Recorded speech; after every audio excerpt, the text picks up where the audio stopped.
Em nome do Pai, do Filho e do Espírito Santo. Amém.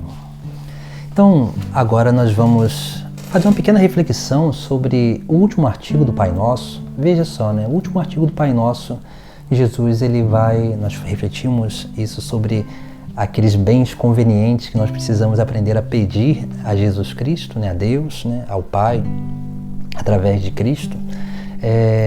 Mas Jesus ele nos ensina no último artigo do Pai Nosso, ele diz, né, nos ensina a dizer, né, não nos deixeis cair em tentação, mas livra-nos do mal.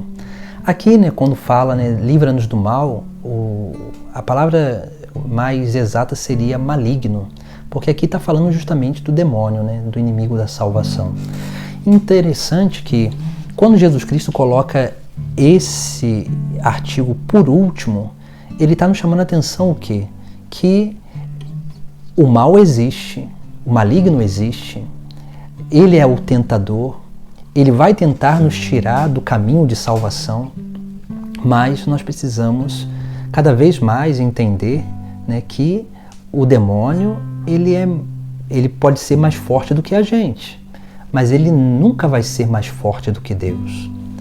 E isso é uma coisa que nós vemos hoje crescendo muito dentro da igreja, uma mentalidade, a gente pode dizer até que maniqueísta, onde a gente vê pessoas numa promoção de vida de oração que parece que a vida de oração ela é só combate, né?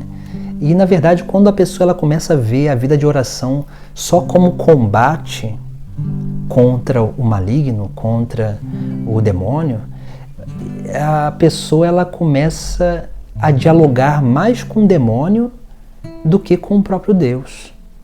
Se nós olharmos nas tentações do deserto, quando Jesus Cristo é levado ao deserto pelo Espírito Santo e lá ele é tentado pelo demônio, se nós olharmos lá, nós vamos ver que Jesus ele não dialoga com o maligno, ele não dialoga com o demônio.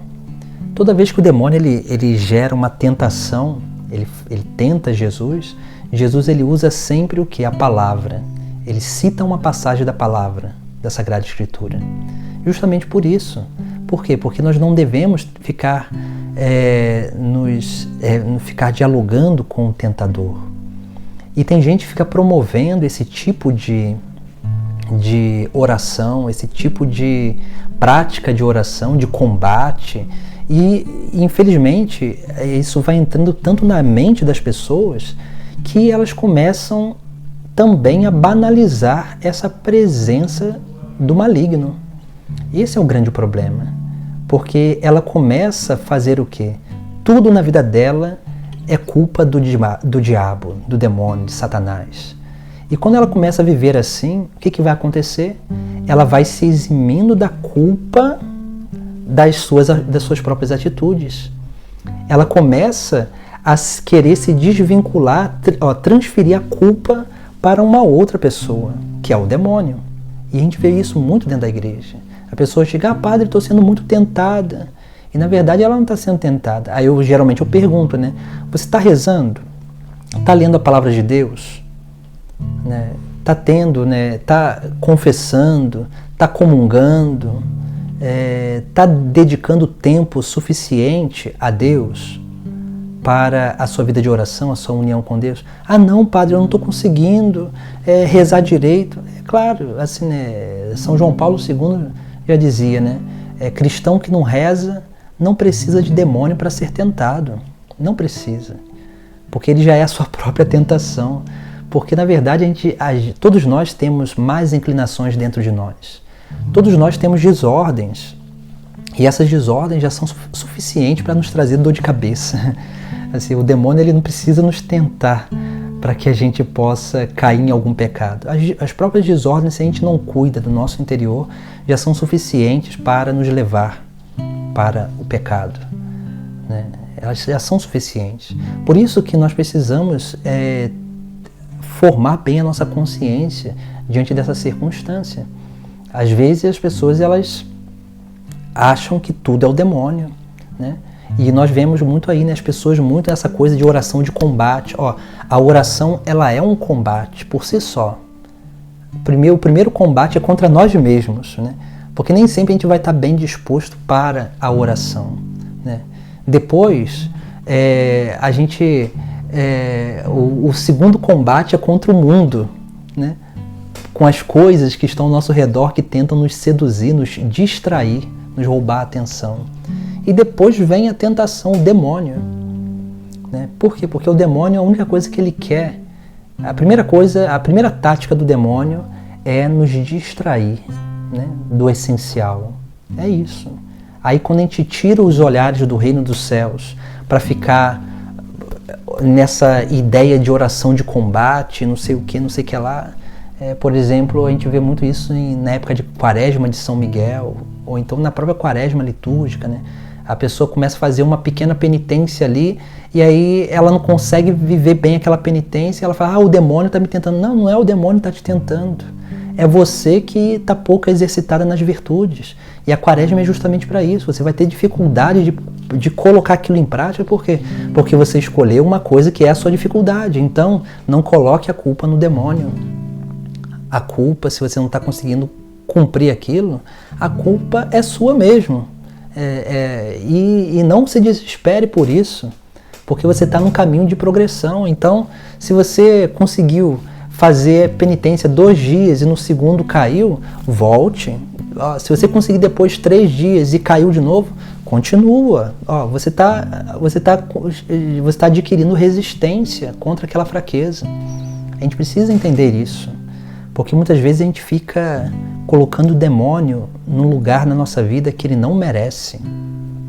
E as pessoas, elas fazem muito isso. O demônio, a primeira coisa que ele quer fazer é justamente isso, nos dispersar da meta final, nos distrair. E por isso que ele fica tentando nos seduzir. Depois, a segunda coisa que o demônio faz, que ele gosta muito, é o quê, né? É de tentar fazer com que você acredite que ele não exista. É isso. Mas também ficar colocando na nossa cabeça, né, que tudo é o demônio, não adianta, porque a gente banaliza, né? A gente banaliza aquilo que é o depósito da fé. E a gente banaliza o poder de Deus diante de todas as coisas. Assim, a gente só cai, entenda isso, a gente só cai num pecado quando a gente se afasta de Deus. Quando a gente abandona a Eucaristia, a leitura da palavra, a nossa vida de oração, quando a gente não confessa mais, é isso que vai nos afastando de Deus e nos colocando no colo do demônio. E isso não é culpa do demônio, é escolha sua própria, é escolha nossa. Nós precisamos entender isso, né? Nós precisamos parar de culpar muitos outros, né? E principalmente ficar colocando a culpa no demônio de uma coisa que é culpa nossa mesmo, é falta de dedicação nossa. Então, são coisas que a gente precisa ter cuidado, porque existem hoje na internet muitas coisas assim que fica falando de demônio para lá e demônio para cá, e é combate espiritual, e não sei o que, não sei o que lá, não sei o que lá. E isso alimenta muito mais os casos de histeria dentro da nossa igreja, dentro dos nossos grupos de oração, dentro das nossas, dos nossos grupos, dos nossos encontros. E aí tudo parece que é demônio. Não, e aí a gente fica falando isso, aí daqui a pouco a nossa cabeça, ela faz muita coisa, né? Nossa cabeça é poderosa. Daqui a pouco a gente está escutando coisa, a gente está vendo coisa. Mas é por quê? Porque a gente fica alimentando o imaginário coletivo, né, de certas circunstâncias, que a pessoa, daqui a pouco ela começa a ver coisa, escutar coisa, e na verdade não tem nada de espiritual ali, só tem problemas psicológicos. A gente precisa ter esse cuidado na nossa vida, na nossa prática de fé. A gente precisa anunciar mais a Deus, o reino dos céus, do que o demônio. Porque quando a gente fica muito com essa coisa de ficar promovendo o maligno, é como se a gente colocasse o diabo no mesmo patamar de Deus. Esse é o maniqueísmo antigo, né? Que acreditavam que existiam 2 forças, né, de igual poder, uma boa e uma má, que elas ficavam se conflitando o tempo todo.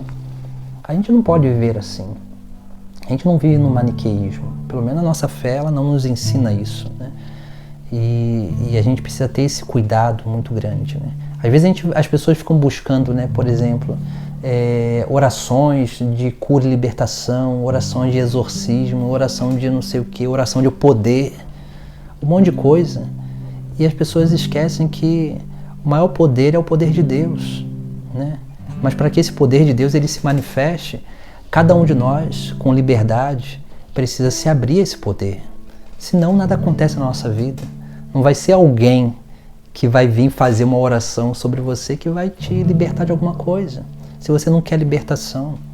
Então não coloque a culpa no demônio, uma culpa que ele não tem. Porque o demônio ele deve ficar lá no inferno, rindo e caçoando das pessoas, dos cristãos, né? que ficam fazendo todo o trabalho e dando mérito para ele mesmo, né? Olha só, né?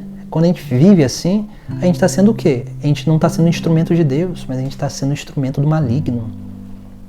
E infelizmente, quando a gente vai se tornando um instrumento do maligno, a gente vai fazendo mal à nossa vida interior e vai fazendo mal aos outros também, aqueles que estão à nossa volta. Por isso que a igreja ela nos ensina a ter uma vida equilibrada. Uma vida equilibrada onde nós temos fraquezas, temos dificuldades, todos nós temos, né? Mas precisamos entender que essas fraquezas, essas dificuldades, elas precisam ser trabalhadas. E nós temos uma vida inteira para lutar contra elas, para alcançar o reino dos céus. Olha a vida dos santos. Os santos foram pessoas que tiveram dificuldades, mas não fugiram delas, mas lutaram sempre contra elas, né? Assim deve ser a nossa vida. É assim que nós devemos perseverar no caminho de salvação. É isso que a vida de união com Deus nos proporciona, né? Essa vida, essa vivência, né, de uma vida real e concreta com Deus, né? Nós não somos perfeitos, todos nós temos dificuldades, né? E como São Paulo diz, né, quem está de pé, cuidado para não cair. Mas uma frase de Jesus Cristo é importantíssima, né? E às vezes a gente vê lá, né, Jesus ele diz lá, né, num certo momento no Evangelho, quem perseverar até o fim se salvará. Por quê, né? Porque a única forma de perseverar até o fim é pela virtude da humildade. Só persevera quem é humilde, quem reconhece a sua fraqueza, a sua dificuldade, que cai, mas levanta e se coloca no caminho de novo, vai cuidando das suas feridas, das suas questões interiores, para dar continuidade à sua vida de união com Deus. É assim que nós devemos viver a nossa experiência de Deus, para que assim nós possamos realmente, né, sair desse maniqueísmo, dessa mentalidade de que o demônio tem poder sobre a nossa vida. Ele não tem, a não ser que a gente dê poder a ele, a não ser que a gente dê poder a ele. E a gente dá poder a ele na medida que a gente vai buscando as coisas erradas, ou que a gente vai alimentando, né, os nossos erros, alimentando as desordens. Assim, né? Desordens sempre teremos, mas precisamos lutar sempre contra elas. É essa luta de não querer acomodar, né, com o erro que vai nos salvando, que vai nos colocando cada dia mais no caminho, que vai nos levando, né, para essa intimidade cada vez maior com Deus, essa vivência do Evangelho, né? Que a gente possa, né, realmente ter essa consciência mais real da nossa vida de união com Deus e não se permitir, né, ser levados por essas mentalidades que a gente vê aí, infelizmente, até dentro da igreja. A gente vê muito isso, né, dentro da igreja. Pessoas que começam a viver uma vida supersticiosa e levar os outros a viver uma vida supersticiosa. E aí fica fazendo com que as pessoas, não, você tem que acordar 3 horas da manhã para rezar, você tem que fazer isso, tem que fazer aquilo, tem que fazer aquilo outro, você tem que fazer o jejum de Daniel, você tem que fazer isso, tem que rezar o rosário de madrugada, tem que rezar a oração dos arcanjos, tem que usar a capa, a espada de São Miguel, tem que não sei o que, tem que não sei o que lá, tem que acender vela, tem que... Tudo isso é possível, tudo isso é louvável quando é equilibrado. Tudo a gente pode fazer, mas a gente precisa ter cuidado, porque muitas vezes a gente tira a nossa confiança de Deus, da nossa fé, e começa a colocar em coisas. E aí quando a gente começa a colocar a nossa confiança em coisas, em pessoas, em pequenas circunstâncias, a gente perde a nossa capacidade de amadurecimento verdadeiro da nossa fé e da nossa experiência de Deus. Que a gente possa, né, ter esse grande cuidado com a nossa vida religiosa, com a nossa vida cristã, que é uma vida, um chamado a uma vivência realmente de maturidade, que não é fácil, e não estou aqui para enganar ninguém, mas só que nós precisamos entender, o nosso maior inimigo não é o demônio, entenda isso. Nosso maior inimigo é a nossa má vontade, somos nós mesmos. Por isso que a igreja nos ensina, né, os santos falam, né, os 3 inimigos da salvação: a carne, o mundo e o demônio. Primeiro a carne, que está mais perto de nós. Depois o mundo, é o que nós vemos, o que nós sentimos. E por fim, o demônio, que nós não sentimos, mas ele é muito sutil em alimentar, né? Usar do mundo, porque ele é o príncipe desse mundo, usar do mundo para nos seduzir e alimentar a nossa carne desordenada. Que a gente possa, né, crescer, né, nessa reflexão e não perder o foco de Jesus Cristo, porque Ele é o caminho e a meta é o reino dos céus. E quem perseverar até o fim se salvará. Essa é a promessa dele e essa é a palavra que nós devemos sempre confiar. Em nome do Pai, do Filho e do Espírito Santo. Amém.